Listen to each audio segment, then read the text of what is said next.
बिस्मिल्लाहिर्रहमानिर्रहीम programme inside the news के साथ मैं हूं आपका मेज़बान मुख्तार अहमद। रेगुलर बेसिस पर न्यू डेवलपमेंट्स से बात होती है और आज भी हम देख रहे हैं कि जी अहम पेशरफ्त सामने आ रही है, जहां पर तहकीकाती कमेटी बनाई गई थी और इस वक्त तहकीकाती रिपोर्ट भी सामने आ गई है। एक नन्हे बच्चे को कसूरवार ठहराया जा रहा है। साने गुल प्लाजा के हवाले से हम बात करें, वहीं दूसरी जानिब हम देख रहे हैं कि जी गुज़श्ता 2 रोज़ से MQM और पीपल्स पार्टी के दरमियान तल्ख जुमलों का तबादला भी हुआ, लफ्जी गोलाबारी भी जारी रही, इल्ज़ाम तराशी भी हमने देखा कि होती रही। लेकिन ऐसे में अब जो सूरत हाल सामने आ रही है, जहां पर बहुत से मुतालबात MQM की जानिब से सामने आ रहे हैं और पीपल्स पार्टी से मुतालबा किया जा रहा है कि जी कराची को विफाक के हवाले किया जाए। और आज ही शाम 5 बजे के बाद से पूरे कराची शहर में जगह जगह बैनर्स आवेजा किए गए हैं कि कराची को विफाक के हवाले करो। ऐसे में पीपल्स पार्टी की जानिब से एक बड़ा रद्द-ए-अमल सामने आया है। पकड़ दकड़ का सिलसिला इस वक्त जारी है, मुतादिद कारकुनान की पकड़ दकड़ हो रही है। ऐसे में इस वक्त हमें ज्वाइन कर चुके हैं, हमारे साथ लाइन पर मौजूद है ज़फरुल जमील साहब और चेयरमैन है कराची रेस्टोरेंट मूवमेंट के। हम अपने प्रोग्राम में वेलकम करेंगे। अस्सलाम वालेकुम सर। वालेकुम अस्सलाम वरहमतुल्लाहि वबरकातुहू। ज़फरुल जमील साहब, अब मुतादिद बार हमने देखा कि एक तो आपकी अपनी ऑर्गेनाइजेशन है और ख़ास करके रेस्टोरेशन मूवमेंट के जरिए आप कराची के लिए वैसे ही बहुत आवाज़ उठाते हैं, कराची के नौजवानों के लिए आवाज़ उठाते हैं। अब जो हम ये देख रहे हैं कि मुतालबात सामने आ रहे हैं MQM की जानिब से कि जी विफाक के हवाले किया जाए, शहर कराची का हाल सबके सामने है, उसके बाद पीपल्स पार्टी का रिएक्शन भी सामने आ रहा है, किस तरीके से देखते हैं सर आप? औज़ु बिल्लाहि मिनश शैतानिर रजीम, बिस्मिल्लाहिर रहमानिर रहीम। अच्छा, पहले थोड़ा सा करेक्शन कर लें। हमारी जो ऑर्गेनाइजेशन है वो कराची हुकूक रेस्टोरेशन मूवमेंट है और इसी प्लेटफॉर्म से हमने 2024 गालिबन, अगर भूल नहीं रहा हूं तो सितंबर में हमने पहली प्रेस कॉन्फ्रेंस की थी, कराची को वफाक के हवाले किए जाए। तो ये बहरहाल एक हमारा नारा, अगर अब MQM भी चला रही है तो हमें खुशी है। और मैंने तो पिछले दिनों तकरीबन प्रिंट मीडिया ने, सारे अखबारात ने मेरा स्टेटमेंट छापा है। 4-5 रोज पहले हमने तो दावत दी है MQM को कि अगर आप वाकई सिंसियर हैं और माजरत के साथ हस्ब मामूल आपकी कोई नूरा कुश्ती नहीं चल रही है पीपल्स पार्टी के साथ, आइए बैठिए, हम मिलकर इस तहरीक को चलाते हैं। मैं चूंकि कराची में नहीं हूँ, लेकिन मुझे भी पता चला कि काफी बैनरिंग कराची में हो गई है, कराची को फेडरल टेरिटरी बनाया जाए और बिल्कुल जेन्युइन मुतालबा है। तो हमारा 3 साल पहले, 2.5 साल पहले हमने ऐलान किया था और मुसलसल वर्क कर रहे हैं इसके ऊपर। और ये हालात का तकाजा है और ये तीनों बड़ी पार्टीज ने, मेन स्ट्रीम पार्टीज ने मिल के कराची वालों को इस मकाम पे पहुंचा दिया है कि अब कराची वाले किसी पार्टी के साथ रहना नहीं चाहते। वो चाहते हैं कि वफाक हमारे वफाक का हिस्सा बने कराची और कराची की अपनी गवर्नमेंट हो, वफाक को रिप्रेजेंट करे कराची ही का गवर्नर, ये नहीं कि वफाक से आ जाए, वो कराची ही कराची गवर्नर हो, काबिल हो। और अंडर मेयर या डिप्टी मेयर कराची की, जैसे बहुत से महज़ब दुनिया में ममालिक में काउंटीज चल रही हैं, एडमिनिस्ट्रेटिव यूनिट चल रहे हैं, उसी अंदाज से कराची चलाया जाए ताकि कराची की तरक्की हो। कराची के बच्चों को बगैर कोटा सिस्टम की, जिसने सब ज्यादा तबाह किया है कराची की तारीखी जो तबाही जो हुई है बच्चों के एजुकेशन की, इस नाम नेहाद कोटा सिस्टम से, जो पूरे पाकिस्तान में नहीं है और कराची में रूरल अर्बन का ये फौरी डिमोलिश हो और जो है कराची को फेडरल टेरिटरी डिक्लेयर किया जाए। और ये पीपल्स पार्टी और MQM का आपस में नूरा कुश्ती कह लें से या लड़ाई जो भी है, पीपल्स पार्टी से क्यों, तभी आपने कहा पीपल्स पार्टी से डिमांड कर रही है MQM के। Peoples Party is no party to declare it as federal territory. वो तो एक प्रोविंशियल पार्टी है, छोटी सी रह गई है, वो तो अंदरूनी सिंध मुकीद होकर रह गई है, कराची में उसका कोई वोट बैंक नहीं है। ये तो हम मुतालबा कर रहे हैं वफाक से और अहले इख्तियार से, खुल के बल क्यों बोलूँ कि चूंकि हम बहुत अच्छी तरह समझते हैं कि हमारी अफवाज पाकिस्तान की सियासत का हिस्सा होना चाहिए और हैं, और उनको आईनी मजीद आनी इख्तियारात होने चाहिए सियासत रन करने के लिए सियासतदानों के साथ साथ, ताकि चूंकि सियासतदानों ने तकरीबन मायूस कर दिया है पूरे मुल्क को। ज़फरुल जमील साहब, अभी हमने एक चीज देखी, 18वीं तरमीम पे बातचीत होती है, NFC के हवाले से बात होती है, फिर उसमें हमने देखा कि जब परसेंटेज रेशियो कुछ चेंज किया जा रहा है। अब अगर बात करें 27वीं तरमीम के बाद 28वीं तरमीम की, तो 28वीं तरमीम के हवाले से भी चाहे ये सामने आ रही थी कि सूबों की तकसीम के मामला सामने आएंगे, शहरी कराची को अलग सूबा बना दिया जाएगा। जब सूबे की बात आती है वहां पे भी हमने इसी तरीके से एक रिएक्शन देखा। अब अगर हम सूबे पंजाब की बात करें तो पीपल्स पार्टी सूबे पंजाब में सूबों की बात करती हुई दिखाई देती है, ये कोई बात ढकी छुपी नहीं है। लेकिन जब सिंध के अंदर सूबों की बात आती है तो वहां पे उनका रिएक्शन मुख्तलिफ होता है। किस तरीके से देखते हैं सर? देखिए, मैं पहले भी आपके ही कई प्रोग्राम्स में बात कर चुका हूं कि सूबे तो पूरे मुल्क की तरक्की के लिए नागुज़ीर है। जो भी सूबों को रोकेगा इसका मतलब कि वो पाकिस्तान से बिल्कुल मुखलिस नहीं है। अब मिसाल तौर पे पंजाब में 13 करोड़ की लगभग की 12-13 करोड़ की लगभग की आबादी है। वो एक single party single handed run की जाए तो यहाँ के अवाम की मफाद में नहीं है। इवन दो पंजाब गवर्नमेंट आज से क्या गुज़श्ता कई पंजाब गवर्नमेंट बहुत अच्छे अंदाज में रन कर रही है, बहुत बेहतर अंदाज में, अगर आपको सिंध से और बलूचिस्तान से कंपेयर करें।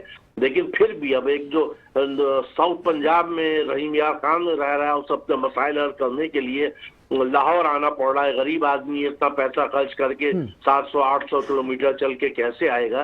तो इंसाफ अगर आपको अपनी आवाम की दहलीज तक पहुंचाना है तो सबसे पहला उसका नुकात यही है कि न्यू एडमिनिस्ट्रेटिव यूनिट बनाए जाए डिविजन्स की बुनियाद पे, वो तो बेस्ट है। तो वरना जो भी आपके डिलिमिटेशंस हों सूबों की तो उसके हिसाब से हर सूबे में कम से कम 4-4-5, बिलखुसूस पंजाब और सिंध में कम से कम 5-5, 6-6 सूबे होने चाहिए। ये तो अवाम की बेहतरी की और मफाद की वाहिद जिसे कहिए कुलिया है, उसके बगैर आप तरक्की नहीं कर सकता है मुल्क का। पहली बात आप आ जाए 18वीं अमेंडमेंट पे। ठीक, 18वीं अमेंडमेंट ये कि यूनानिमसली असेंबली में पास हुआ था तमाम पार्टीज ने, लेकिन जिन बुनियाद पर हुआ था क्या उस पर आज तक अमल दरामद हुआ? हम सिंध हुकूमत फोकस करते हैं तो एनएफसी के उस आड़ में तो बोलते भी रहते हैं और पैसे भी लेते रहे, हजारों अरब रुपए कहाँ गए का खर्चा पूछा जाए तो बताने से कासिर हैं। अगर प्रॉपर ईमानदाराना ऑडिट किया जाए तो मेरे ख्याल से चंद 100 अरब रुपए शायद 2010 से आज तक कराची में खर्च हुए तो वो भी अगर मजीद ऑडिट करेंगे तो उस पर भी आपको काफी गफलतें मिलेंगी। एक बात। दूसरी बात, 18वीं अमेंडमेंट तो वैसे ही मेरे हिसाब से और कानूनी हिसाब से गैर फाल हो गई है, क्योंकि अब आपके स्कूलिंग थी उसके अंदर, आपको निज़ाम बेहतर करना था तालीम का, वो बिल्कुल सिफर पे चला गया। पहली वफाक के पास था वो भी इतना बेहतर नहीं था, इनके हाथ में आने के बाद सिफर में चला गया। आपके लॉ एंड ऑर्डर पुलिस आपके हाथ में आ गई। पहली कराची में आपके क्राइम्स थे, इनके हाथ में आने के बाद हर साल क्राइम रेट बढ़ा है और 2025 का जो साल गुजरा है उसमें ऑफिशियल रिपोर्ट वो रिपोर्ट जो एफआईआर कटी हैं सिर्फ रोड स्नैचिंग और रोड क्राइम्स की, वो 64 से 65,000 है। तो पर डे कई 100 हो जाती हैं ये। तो ये हाल तो रहा है आपके 18 अमेंडमेंट के बाद। तो 18 अमेंडमेंट को तो फौरी खत्म होना चाहिए, ये भी हमारा मुतालबा रहा है। और इसको ले लें आप फंडामेंटल राइट्स आर्टिकल 8 से 28, कौन सा आर्टिकल है जो फाल है कराची के अंदर? बताएं मुझे आप। कोई एक एक उठा लें आप। ना फ्रीडम ऑफ स्पीच है, ना फ्रीडम ऑफ एक्सप्रेशन है, आपके इंफ्रास्ट्रक्चर बेसिक जिम्मेदारी है हुकूमत वक्त की। पूरा कराची खुदा हुआ है, 4-4, 5-5 साल हो गए, लोग चल नहीं पाते। और ये खुदी हुई सड़कों का एक शाखसाना था जो गुल प्लाजा में आतिशबाजी हुई और रेस्क्यू इदारे वहां नहीं पहुंच सके, रोडें जाम थी, पूरा एमेजना रोड खुदा हुआ था। वो भी एक मेजर फैक्टर है, इसमें कोई शक नहीं, क्योंकि इदारे की अपनी नेग्लिजेंस है और हमेशा रही है। लेकिन इस बात ये कि उनको अच्छा बहाना मिल गया कि सड़कें खुदी थी, ट्रैफिक जाम था, लेट हो गए और आग बुझाई नहीं गई। आग बुझी है खुद। कब तक जलती है? आपके 3 रोज जलती है, 4 रोज। अच्छा, वो तहकीकाती रिपोर्ट तो आ गई और डीसी के हवाले से भी अगर बताएं तो वो कह रहे हैं कि जी छोटा सा जो बच्चा है उसकी नेग्लिजेंसी की वजह से आग भड़की है। और एक छोटा सा बच्चा था, फ्लावर्स की दुकान पे आग लग गई उस वजह से और वो भड़कती चली गई, एसी में लगी जाके, फिर एसी की वायरिंग से होती हुई पहुंच गई। तो आप उस बच्चे का तयन किया गया कि वो बच्चा कौन है, कहाँ पर है, या वो भी जद में आ गया या कोई फुटेजेस इस तरह की आई हो?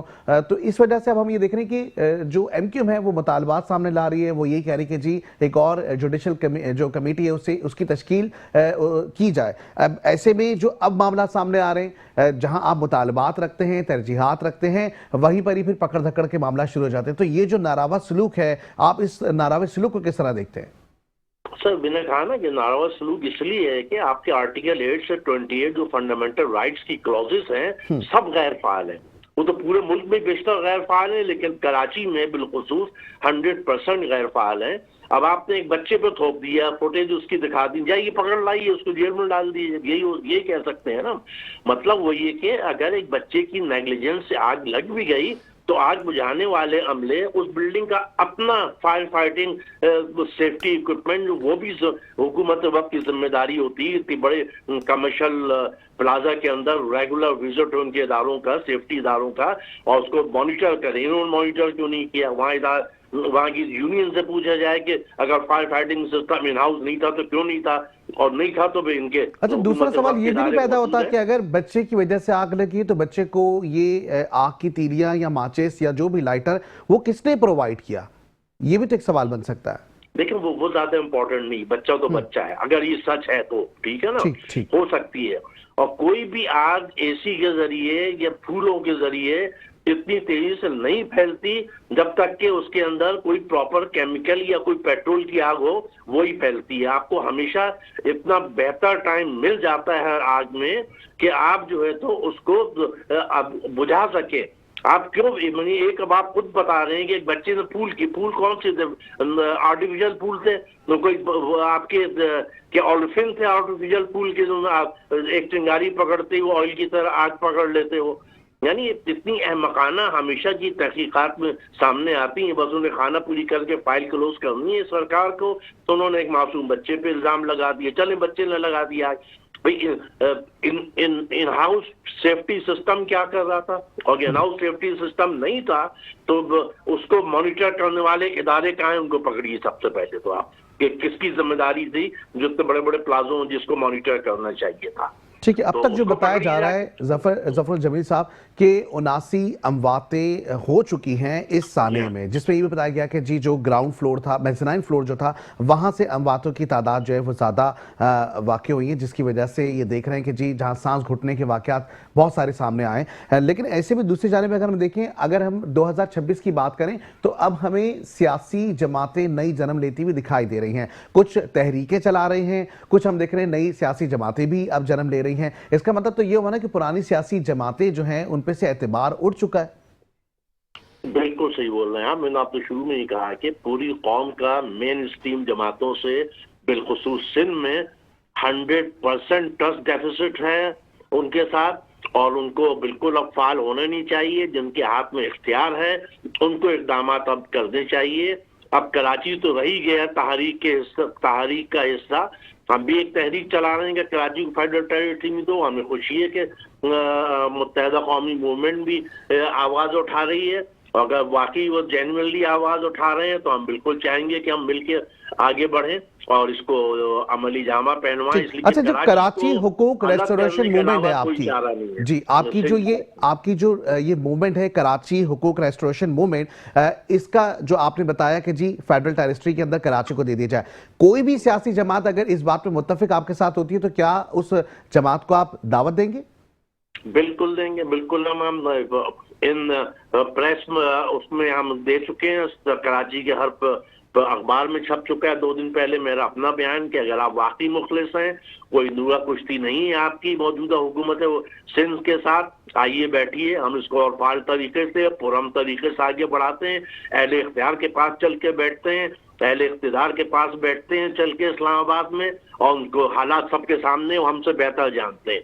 अहले इख्तियार भी, सारी इंटेलिजेंस सर्विसेज हमसे ज्यादा पता है कराची में क्या हो रहा है गुज़श्ता कई दहाइयों से उनके सामने है। और जब अवाम नहीं चाहती एक हुकूमत को तो उनका पूरा राइट है बिल्कुल कि उसको करें। आर्टिकल 149, 134 तीनों शुबों के तहत बिल्कुल इसको कन्वर्ट किया जा सकता है बगैर किसी असेंबली के उसके, वो भी ना हो तो फिर आर्टिकल 1 गालिबन 184 3 है आपके, जो कि सुप्रीम कोर्ट की जुरिस्डिक्शन आती है कि अवामी मफाद का कोई भी जहाँ पे अवाम का बिल्कुल ही समझिए कि तकालीफ बढ़ गई हो तो कोर्ट बिल्कुल नोटिस ले तो सकता है। आपकी ये जो तहरीक चल रही है इसकी जानिब से क्या किसी किस्म की कोई पिटीशन दायर की गई है अब तक की पीपल्स पार्टी की जमात के लिए, हुकूमत सिंध के लिए?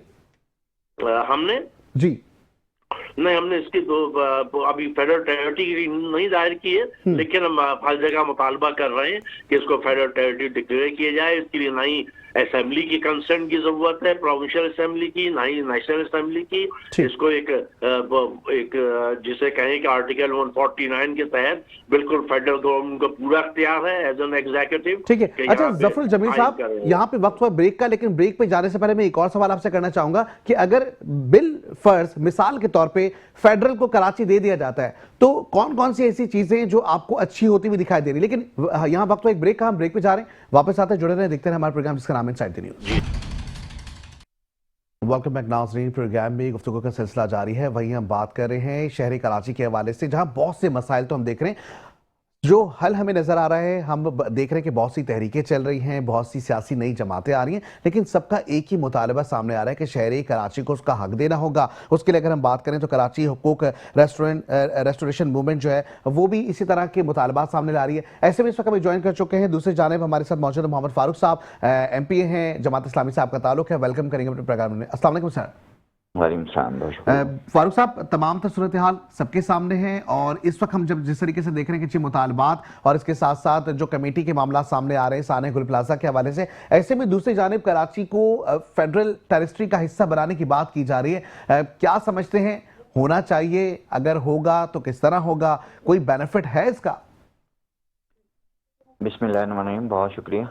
नहीं है, वफाक से तो वफाक नहीं चल पा रहा, तो ये मसला हल ये है हरगिज़ भी नहीं है कि यहाँ पर जो है वफाक तसल्लुत हो जाए या सूबाई तसल्लुत हो जाए, बल्कि इसका तो सीधा सीधा हल ये है कि कराची का मुकामी जो हुकूमत है, लोकल बॉडीज़ हैं, उसको बाइख्तियार बनाया जाए और मुकामी हुकूमतों के अंदर जो मुकामी लोग जीते थे उनको इख्तियार दिया जाए।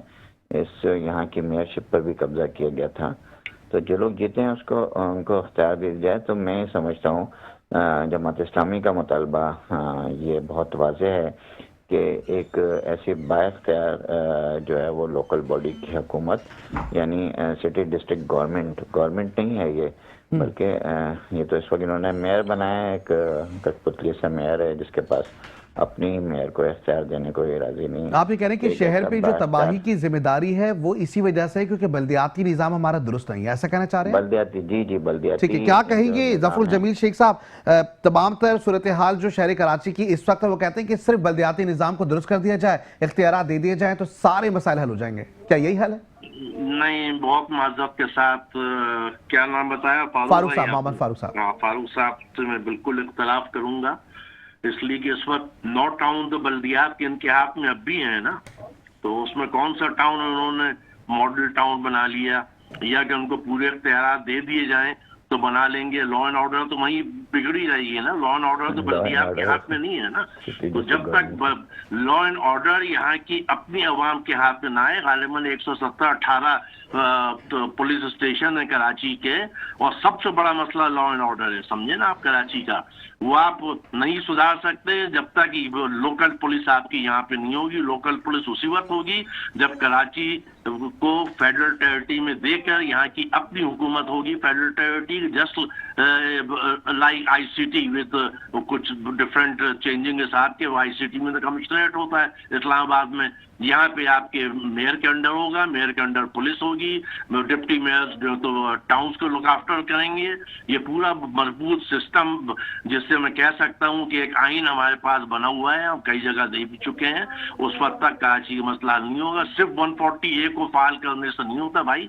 140A तो 2010 में बड़ी वाज़ेह है, आप पता नहीं MQM और दीगर जमातें किस चीज की तशरीह चाह रही हैं। ये तो मुख्तार आपके प्रोग्राम में एक दफा मैंने कहा था कि भाई हर चीज बड़ी वाज़ेह है, लिखी हुई है, इसको आपने खाली इम्प्लीमेंट करना है। अगर आप इम्प्लीमेंट कराने में बगैर इख्तियार के अब भी आप नाकाम हैं तो 140A को अगर आखिरी वक्त पर बहाल कर भी दिया जाए तो फिर आपके रोना वही होगा कि आपके हाथ में फंड नहीं है। उस सूरत में 140 आपके फाइल होगी कराची की, कराची बेहतर होगा, जबकि बल्दियात मेयर के अंडर में पुलिस भी लाई जाए और मेयर का सिलेक्शन ईमानदारी से हो, जो कि नहीं हो सकता जब तक कोई भी सियासी पार्टी पूरे सिंध पे अगर काबिज है। तो कराची के कभी इलेक्शन, चूंकि कराची सोने की चिड़िया है सबके लिए, कराची के बाहर सिर्फ कराची को भी खंडर बना दिए गो कि उससे बड़े खंडर कराची क्रॉस करते ही पूरे आपके उबाड़ों तक मौजूद है। तो उनको पता है कि सब कुछ कराची ही से मिलना है। तो कभी कराची में फेयर इलेक्शन नहीं हो देंगे। और पिछले इलेक्शन की तो हमारे भाई फारूक की जमात ने भी खाई हुई है, बावजूद मेजोरिटी में थे।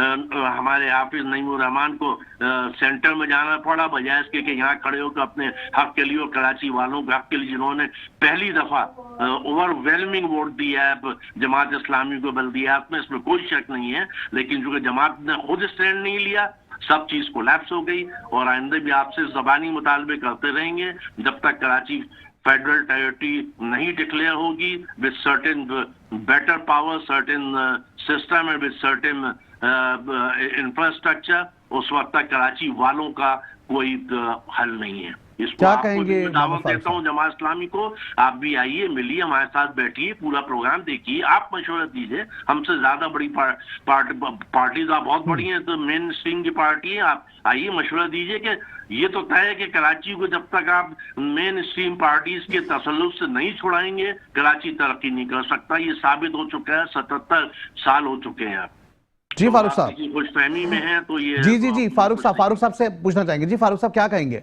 अच्छा, नहीं पता नहीं, मुझे नहीं समझ आया कि ये क्या कहना चाह रहे थे, लेकिन मैं तो देखिए मैं अपनी बात करता हूँ दोबारा। मैंने बहुत वाज़ेह अंदाज में कहा 140A के अंदर ये फाइनेंशियल और इंतजामी दोनों इख्तियार जो है वो नीचे तक डिवॉल्व करने की बात है। तो हमारे आइन के अंदर सब कुछ मौजूद है, आइन पर इम्प्लीमेंट नहीं होता है। जमात इस्लामी का मुतालबा तो यही है। और फेडरल जो टेरिटरी की बात कर रहे हैं ये वफाक के तसल्लुत की, तो वफाक तो ज़ाहिर है खुद जो है वो इस्लामाबाद के अंदर भी बल्दियाती इंतखाबात नहीं करवा रहा और मुसलसल तीसरी चौथी दफ़ा जो है वहाँ पर बल्दियाती इंतखाबात जो है मुलतवी हुए हैं और एक लूला लंगड़ा बल्दियाती निज़ाम वहाँ पे वफाक ने भी, जो फेडरल ने भी वहां पर मुतारिफ करा दिया। लेकिन आपको नहीं लगता मोहम्मद फारूक साहब, इस्लामाबाद अगर हम विफाक की बात कर रहे हैं तो वहां पे भी अगर हम बात करें तो वहां पे चीजें फिर भी बेहतर नहीं है कराची से? सर इस्लामाबाद हमारे तो मेरे ख्याल से एक जिले के बराबर भी नहीं है, बहुत छोटा सा है, उसका फंड बहुत ज्यादा है। वो फेडरल हमारा कैपिटल है, उसको आप कहाँ मिला रहे हैं? कराची तो एक सर कराची को एक अलग सूबा नहीं बना देना चाहिए ताकि इसकी तमाम जो सूरत है, तमाम इख्तियार सबके पास आ जाएं? बनाना है इसको सूबा, वो बना दें सूबा। जब इम्यूनिटी ले लेते हैं, जब एक्सटेंशन ले लेते हैं, तो ये सारी पार्टियां तो एक ही हैं। वफाक की बात करने वाले, सूबे की बात करने वाले, शहर की बात करने वाले सिर्फ बात कर रहे हैं, कराची को डिलीवर कुछ नहीं करके दे रहे। तो जमात इस्लामी का तो पहले दिन से मुतालबा है कि बल्दियात जो कराची की है, जो मेयर है कराची का और यहाँ के लोकल जीते हुए लोग, उनको जो है वो बाइख्तियार बनाया जाए। ये इसका वाहिद हल है। और मैं आपको दुनिया के अंदर बता रहा हूँ, मैं आपको दुनिया के अंदर जितने भी मेट्रोपॉलिटन सिटी हैं सारे इख्तियार उनके पास हैं। न्यूयॉर्क में भी, इस्तांबुल में भी और लंदन में भी पुलिस के इख्तियार भी उसी के पास हैं। देखें ना, अभी जो न्यूयॉर्क के मेयर जीता है, इसके पास हमारे 120 बिलियन डॉलर, 120 अरब डॉलर का उसका जो है वो बजट है। तो ये कराची तो कमा के देता है। मैं ये बात बिल्कुल सही है कि कराची को उसका जायज हक मिलना चाहिए, नहीं देती है, सूबाई हुकूमत भी नहीं देती है और वफाक भी नहीं देती है, दोनों ही इन्वॉल्व हैं कराची को। अभी मुझे बताया ना, वज़ीर आज़म साहब जब से वज़ीर आज़म बने हैं फॉर्म 47 के, कराची का कितना दौरा किया है। एक रात इन्होंने भी गुजारी, इससे पहले वाले ने भी गुजारी थी और इन्होंने भी गुजारी एक रात। सदर मुमलिकत यहाँ से हैं लेकिन इस शहर के लिए कुछ नहीं करते हैं। तो जमात इस्लामी का मुतालबा ये है। साना गुल प्लाजा की जो इस वक्त रिपोर्ट आई है, वो रिपोर्ट को जमात इस्लामी ने तो उस इंक्वायरी कमेटी को मुस्तरद किया था। मैंने फ्लोर पर, असेंबली के अंदर फ्लोर पर उसको मुस्तरद किया था। आपने उसी कमिश्नर को जो है वो इंक्वायरी पे लगा दिया है जिसके खिलाफ इंक्वायरी होनी थी, वो जिसको खुद जो है अभी अरेस्ट होना चाहिए था, जिसको अपने ओहदे से हटा के फिर इंक्वायरी करनी चाहिए थी। आपने उसी की सरबराही में इंक्वायरी कमेटी बना दी। तो यही आना है कि बच्चे ने आग लगा दी और 36 घंटे के बाद हमने आग इस मामले पे अगर हम जी अगर हम तहकीकाती आग ने कमेटी की पूरा बात जला करें तो दिया। इसका मतलब एमक्यूएम और आप एक पेज पर मौजूद हैं, ऐसा ही? देखिए, हम तो पहले दिन से बात कर रहे हैं जुडिशियल इंक्वायरी की। ठीक। मैं ज़ाहिर है इस वक्त कोई इस तरह की बात नहीं करना चाहता है कि एमक्यूएम क्या कर रही है। एमक्यूएम खुद वफाक में इस वक्त हुकूमत के अंदर इनके साथ मौजूद है। ठीक। लेकिन बहरहाल हम आ जाए लेट्स सानिया गुल प्लाजा के ऊपर। ये कहते हैं बच्चों ने आग लगा दी। ओ भाई, बच्चों ने आग लगा दी तो उसको सानिया तो आपने बनाया ना, आप कहाँ थे? उस डिप्टी कमिश्नर को जिसको अभी सलाखों के पीछे होना चाहिए था, जिससे इंक्वायरी होनी चाहिए थी, वो वहां खड़े होकर मीडिया टॉक कर रहा होता है, उसको कह रहे हैं कि आधे घंटे बाद पहुंच गए थे। तो ये गलत बयानी कर रहे हैं हुकूमत सिंध के नुमाइंदे और हुकूमत सिंध और उनकी पूरी इंक्वायरी कमेटी। ये कुछ भी नहीं है, सिर्फ एक लोगों को बेवकूफ बनाने, एक ढकोसलेबाजी है, इसके अलावा कुछ नहीं है। जमात इस्लामी ने इसको मुस्तरद किया है। जमात इस्लामी ये कहती है कि हाई कोर्ट का चीफ जस्टिस के सरबराही के अंदर जुडिशल कमीशन बनाया जाए और जिसके अंदर कराची के स्टेक होल्डर उनको शामिल किया जाए, यहाँ के जो है वो सिविल सिटीजन जो मौजूद हैं उनको शामिल किया जाए। ठीक यहाँ है। के जो अच्छा फारूक साहब, अगर ये मुतालबात आपके नहीं माने जाते फिर आप क्या करेंगे सिंध हुकूमत? मैं बता रहा हूँ हम क्या करेंगे। हम ज़ाहिर है खाली प्रेस कॉन्फ्रेंस नहीं कर रहे, हम खाली तकरीरें नहीं कर रहे। जमात इस्लामी ने यकुम मेयरशिप भी तो आपके पास होती, आपके वोट ज्यादा थे, तमाम चीजें जिस तरीके से आपकी पार्टी के लोग कहते हैं, अगर सिर्फ कॉन्फ्रेंसेस नहीं होती तो फिर मेयरशिप भी आपके पास ही होनी चाहिए थी अब तक तो। जी जी, मेयरशिप तो हमारे पास होनी चाहिए थी। जिन्होंने इनको मुसल्लत किया है उनसे भी सवाल बनता है। जमात इस्लामी ने देखें खाली ये नहीं किया, जमात इस्लामी पूरे कराची को लेकर यकुम फरवरी को शारह फैसल पर सिंध हुकूमत के खिलाफ इस मुतालबे के साथ कि वजीर आला को इस वक्त फौर जो है वो अपनी सीट से मुस्तफी हो जाना चाहिए और एक आज़ादाना जुडिशल जो है इंक्वायरी होनी चाहिए। और इसके लिए जमात इस्लामी ने शारह फैसल का इंतखाब किया है, इस कराची शहर की सबसे बड़ी शारह। और पूरे कराची आए जनरेशन जी, जनरेशन अल्फा, खवातीन, नौजवान, यूनिवर्सिटीज के, कॉलेजेस के नौजवान और सारे सीनियर सर हल एहतजाज ही है क्या? एहतजाज कर रहे हैं और एक मार्च निकाल रहे हैं, जीने दो कराची को मार्च, यकुम फरवरी इतवार के दिन शारह फैसल पे 3 बजे इंशाल्लाह ताला आप देखेंगे। सर आपको ये लगता है कि सिर्फ अवाम अगर एहतजाज कर रही है यही सिर्फ एक हल है, या बैठ के टेबल टॉक होनी चाहिए? खास करके अवाम के पास और कानून को फॉलो करने वाले इस शहरी के पास और क्या वो है कि वो एहतजाज करें ना, वो इनके खिलाफ आके सामने खड़े हो जाएं। और जमात इस्लामी ने कहा है कि अगर ये काम नहीं हुए, इंक्वायरी नहीं हुई, तो अगर हमें सीएम हाउस का घेराव भी करना होगा तो जमात इस्लामी उसका भी जो है वो इंडिया दे रही है। सर वो तो उससे पहले दिफा 144 नाफिज कर देंगे, फिर आप उसी एक पट्टी से पीछे मौजूद रहेंगे। इस तरह के तो 100 बार हमने आपके एहतजाज इस तरह के देखे जहां पे आप सीएम हाउस का कहते हैं, लेकिन उससे पहले ही एहतजाज जो है वो खत्म हो जाता है। खाना जंगी शुरू कर दें? नहीं, ये नहीं कह रहे हम खुदा ना करे ऐसा कुछ ना हो, लेकिन ये कि जब के दायरे के अंदर एहतजाज करती है, जमात इस्लामी आइन और कानून को कभी जो है वो ओवर नहीं करती, इसके खिलाफ वर्जी नहीं करती, उस दायरे के अंदर आकर, और ये हमारा आईनी हक है। अगर ये इस शहर को हक नहीं देंगे तो इस शहर के लोगों का, यहाँ के नौजवानों का आईनी हक है कि वो इनके खिलाफ सरापा एहतजाज हों और अगर रोड भी ब्लॉक करने पड़े, रोड भी बंद करना पड़ा, वो भी बंद करेंगे और इनको इंशाल्लाह ताला इस पे मजबूर करेंगे कि ये कराची को उसका हक दें। और इसका सबसे बड़ा मसला यही है कि इनको जाना होगा, इनका जाना ठहर गया। इनसे ये कराची 18 साल के अंदर नहीं बन सका, ये सूबा 18 साल के अंदर नहीं बन सका। अब इनका कोई जवाब नहीं है कि हुकूमत के अंदर मौजूद हो, जबकि लोगों ने इनको जो है वो भी नहीं दिया है।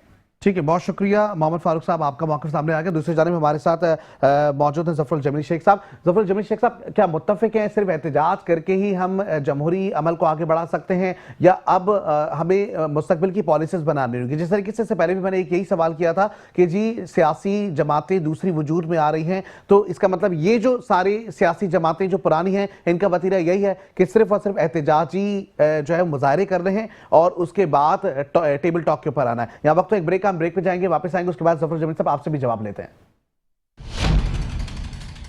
वेलकम बैक नाज़रीन, प्रोग्राम में गुफ्तगू का सिलसिला जारी है। शहर कराची के हुकूक पर बात हो रही है। एक जानिब हमारे साथ मौजूद है ज़फ़रुल जमील शेख साहब, कराची हुकूक रेस्टोरेशन मूवमेंट से आपका ताल्लुक है। इसी तरह दूसरी जानिब हमारे साथ मौजूद हैं डॉक्टर राजा काशिफ जंजुआ साहब, और डेफिनेटली तजियाकार भी हैं। सूरत हाल सबके सामने। डॉक्टर काशिफ जंजुआ साहब, अब जो हम देख रहे हैं मामला जिसमें कहा जा रहा है शहर कराची को विफाक के हवाले कर दिया जाए, आप किस तरीके से देखते हैं? क्या वाकई यही एक सोल्यूशन है हमारे पास? नहीं देखें, वफाक तो बाद में आता है, बल्कि पहले कराची तो इब्तिदा से ही वफाक है। मतलब हवाले क्या किया जाए, ये कहा जाए वापस कर दिया जाए। हवाले करना तो ऐसा है ना कि जैसे पहली दफा दिया जाएगा। कराची तो पहले भी वफाक था, और ये है कि बाद में वो मफाद बन गया तो उस सूबे के तहत चला गया। तो उसूल तो यही कहता है कि इसको देखें, कराची का हल जो है ना एमक्यूएम कभी दे सकी, ना कभी पीपल्स पार्टी ने दिया, और मुस्लिम लीग नून इस पर तवज्जो नहीं देती, जो सच्ची बात है। अगर वो तवज्जो दें तो मुझे नहीं लगता कि कराची पंजाब की तरह तरक्की कर सकता है। जिस तरह लाहौर जगमगा रहा है, कराची भी उसी तरह जगमगा सकता है। अब मरीम नवाज साहिबा को कोई 10 दफा कह चुके हैं लोग कि आप आएं, और मेरे ख्याल में नून लीग कराची के मसाइल का जेन्युइन हल पेश कर सकती है, और अगर वो अपने कामों को लेके चलें। लेकिन पीपल्स पार्टी तो ये कहती हुई दिखाई देती है कि अगर लाहौर को इतना अच्छा बना भी दिया तो हमारे तो एक छोटे से इलाके के बराबर है, हम भी इस तरह बना सकते हैं। देखें, लाहौर की जो ना तारीख है, लाहौर बुनियादी तौर पर तारीख है। लाहौर सिर्फ सर कराची की तारीख नहीं है क्या कोई? मतलब देखें ना, कराची की तारीख तहजीब जो है वो तो अंग्रेज के बाद में बनी ना, उसने बनाई। लेकिन लाहौर की तो हजारों साल पुरानी तारीख है, कोई 1000 साल से आज से तो नहीं है लाहौर। और लाहौर हिस्टोरिक शहर है, उसको उन्होंने बना के दिखाया और किया। और दूसरा, शहर इतने ही होते हैं, महदूद होते हैं। कराची तो शहर नहीं रहा ना, कराची को तो बेहंगम सा फैला दिया गया, और ये ज्यादती हुई बेसिकली कराची के साथ। और बेरब्त किस्म का, कभी चाइना कटिंग के नाम पे चीजें हो रही थी, कभी किसी और नाम पे हो रहा था। तो फिर पीपल्स पार्टी जो दावा करती है कि पंजाब में हम सूबा बनाएं, सराइकी सूबा बनाएं, तो उनको चाहिए कि कराची सूबा तो बना लेना, उसके बाद जो भी सूबा बनाना चाहे बनाएं, उनको कौन मना करता है। लेकिन मतलब आप ही समझते हैं कि सोल्यूशन सिर्फ यही है कि हमें सूबे बनाना पड़ेगा तो ही जाके सारे मसाइल हल होंगे? देखिए, 73 के आइन में सूबों का मसला इतना मुश्किल रख दिया गया कि 2/3 मेजॉरिटी होगी, फिर फलाना होगा। मुझे तो लगता है 73 के आइन के वक्त भी नियतें कुछ ठीक नहीं थी इतनी। अगर नियतें ठीक होती तो ये वाली चीज को सर बहुत बड़ा स्टेटमेंट दे रही हैं आप 1973 के आइन के हवाले से। क्योंकि देखिए, मैं इसलिए बात कर रहा हूँ कि एक सब्जेक्ट होता है कॉन्स्टिट्यूशन, क्या कहते हैं, ideology and constitution of Pakistan.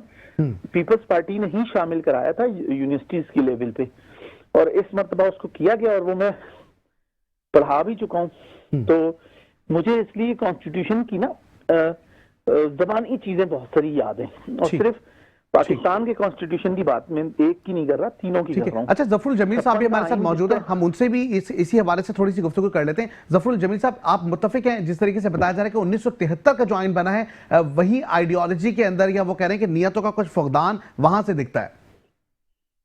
मैं थोड़ा सा पहले जमात इस्लामी के बारे में 2 अल्फाज कह दूं तो डॉक्टर साहब की तरफ आता हूँ कि उन्होंने जो एहतजाज की बात की है वो एहतजाज करते हैं, और मुझे यकीन है अगर एहतजाज निकाल रहे हैं तो वो जरूर एक अच्छा मजमा जमा कर लेंगे, लेकिन जस्ट फॉर फ्यू आवर्स और अ डे। ये हमेशा हमने जमात से कहा है कि आपकी एक अच्छी फॉलोइंग है, अच्छी तंजीम है, आप एक धरना दीजिए चीफ मिनिस्टर हाउस के सामने, असेंबली के सामने, कि अब असेंबली कोई इजलास नहीं होगा जब तक के कराची के मसाइल हल ना हो। इसलिए आप लोग जो उस हॉल में बैठते हैं जिसकी आज से 15 साल 10 साल पहले 4 अरब रुपए की रेनोवेशन की गई थी, चूंकि अंदर बैठे हुए उनको सीटें कंफर्टेबल नहीं थी, तो उस अंदाज का जहां करप्शन हो रहा हो तो उस हाल के सामने हमारा हक बनता है कैरेचाइड करके अपने मसाइल लेके हम खड़े हो जाएं, ना हटे जब तक वो मसले का हल ना निकले एक बार। तो जमात को कंसिस्टेंसी चाहिए अपनी पॉलिसीज में, तभी कोई कामयाबी हासिल कर सकते हैं, अदरवाइज वो आवाम के लिए गैर फाल रहेंगे इसी तरह। अच्छा, मैं आता हूँ डॉक्टर साहब की तरफ। तो देखिए, पीपल्स पार्टी जो बोलती है ना कि लाहौर एक जिला है, आप अगर थोड़ा सा कंपेयर में भूल नहीं रहा हूँ, तकरीबन 3,500 स्क्वायर किलोमीटर कराची का मौजूदा रकबा है 7 डिस्ट्रिक्ट्स का। अगर मैं लाहौर का देखता हूँ तो भी तकरीबन मेरे ख्याल से 1750 कुछ 1800 समझ लें स्क्वायर फुट।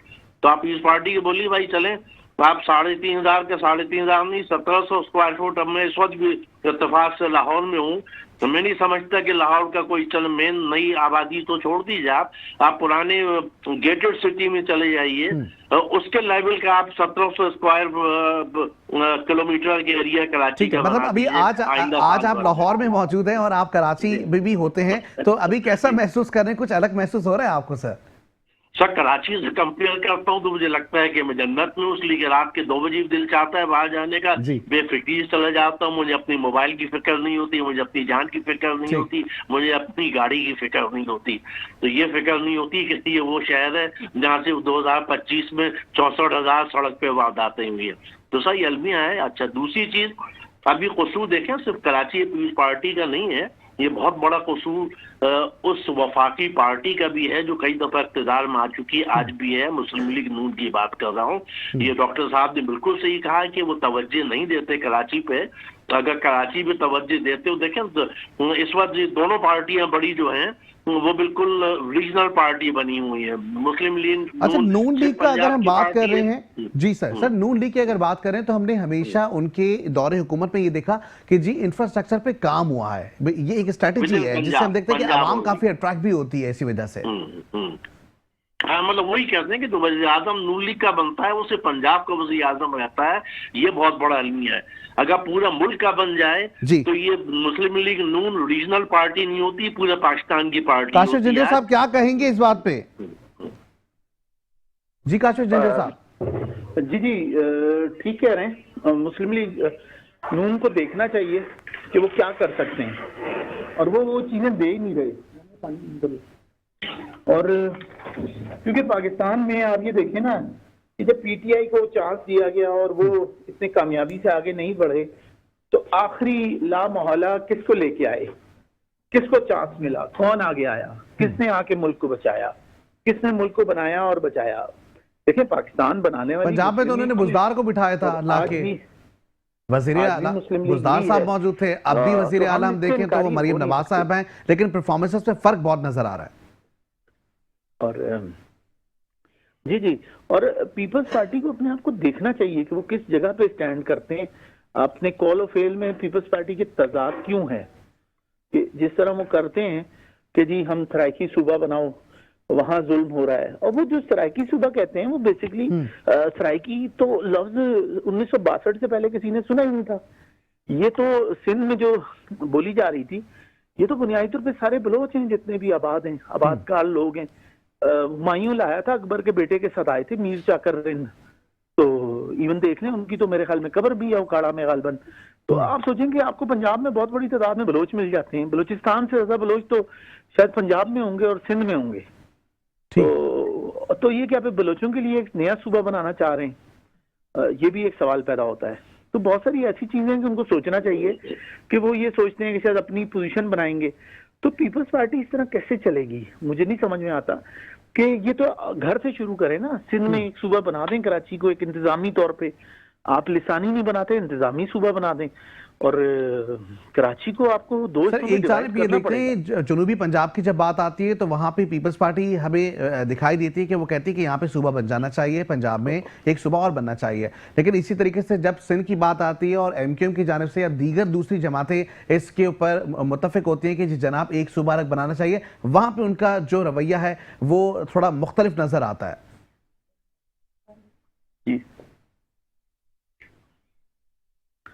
जी और बात वही है कि पीपल्स पार्टी अपने आप को अगर वफाकी पार्टी कहती है, देखिए मफादाती पार्टी में और वफाकी पार्टी में फर्क होना चाहिए ना, कि आप अपने आप को देखेंगे आप खुद कहाँ स्टैंड करते हैं।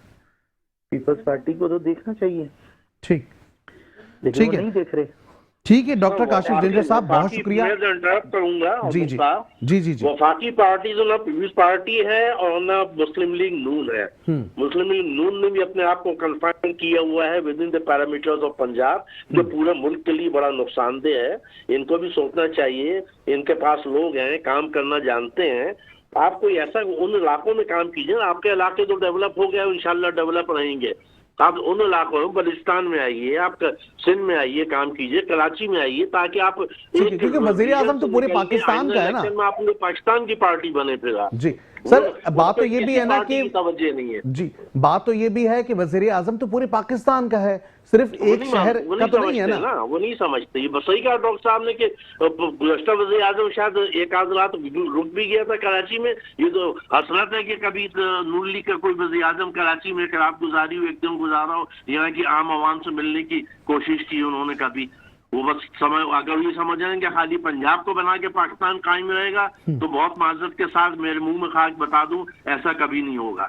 कोई ना कोई किसी न किसी ने आपको रियलाइज करना पड़ेगा कि आपने ये गलती की थी। सिर्फ अपने आप को, अपने घर को बनाते रहे, आपने घर की दीवार के बाहर नहीं देखा सड़क को, ये आपको रियलाइज करना पड़ेगा, and that should be very late then. तो अभी वफाकी पार्टी जो क्लेम करती है हमें, तो आपको पूरे मुल्क में काम करना चाहिए।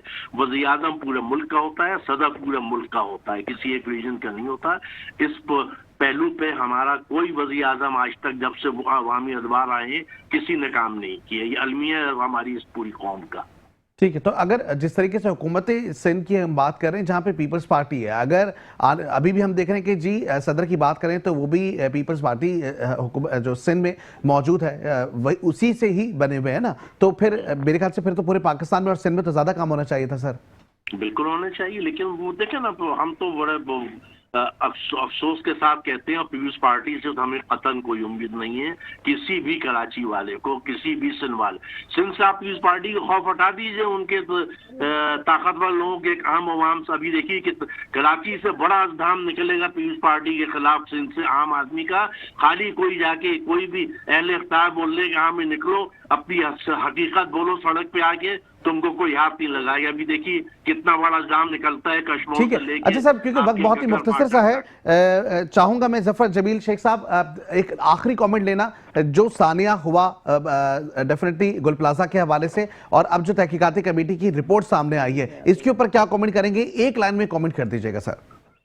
Sir, is the total incident of criminal negligence, और नेग्लिजेंस में सबसे पहले तो वहाँ की यूनियन को पकड़िए कि यहाँ के सेफ्टी इक्विपमेंट क्यों नहीं थे, और सेफ्टी इक्विपमेंट को जो सरकारी इदारे हैं मौजूद तो मॉनिटर करना चाहिए, उन्होंने क्यों नहीं मॉनिटर किया। इन दो को पकड़ लें और दोनों को सजा दिलवा दे अदालत, तो आइंदा ऐसा कोई इंसिडेंट नहीं होगा। ठीक है, बहुत शुक्रिया जफर जमील शेख साहब, आप हमारे साथ मौजूद है। इसी तरीके से डॉक्टर काशिफ जंजोर साहब, आपका भी बेहद शुक्रिया, और इसके साथ साथ मोहम्मद फारूक साहब, आपका भी बहुत शुक्रिया। जिस तरीके से हम देख रहे हैं कि जी कराची के हवाले से गुफ्तगू शुनूद तो होती है, वही सूबे की बात आ रही होती है, वही विफाक के हवाले करने की बात आती है, वही इख्तियारात के हवाले से भी बात आ रही होती है, बल्दियाती इदारों की बात आ रही होती है। लेकिन ऐसे में महज सिर्फ बातों तक ही अब हल महदूद नहीं है, हल करने के लिए इक़दाम भी करने होंगे। हुकूमती सतह पर तमाम सियासी पार्टियों को मिलकर बैठना पड़ेगा और एक भरपूर हिकमत अमली तैयार करनी होगी ताकि उस पर इंप्लीमेंट करवाया जाए। सिर्फ हिकमत अमली बनाने से ही काम नहीं होगा, अमल दरामद कराने के बाद ही इंफ्रास्ट्रक्चर, इसके साथ साथ शहर कराची की आवाम तक रिलीफ फराहम किया जा सकता है। आज के प्रोग्राम में इतना ही। जिंदगी हालात ने दिया साथ, तो होगी इंशाअल्लाह आपसे कल फिर मुलाकात। अपना बेहद ज्यादा ख्याल रखिएगा। पाकिस्तान जिंदाबाद, पाकिस्तान हमेशा जिंदाबाद रहेगा।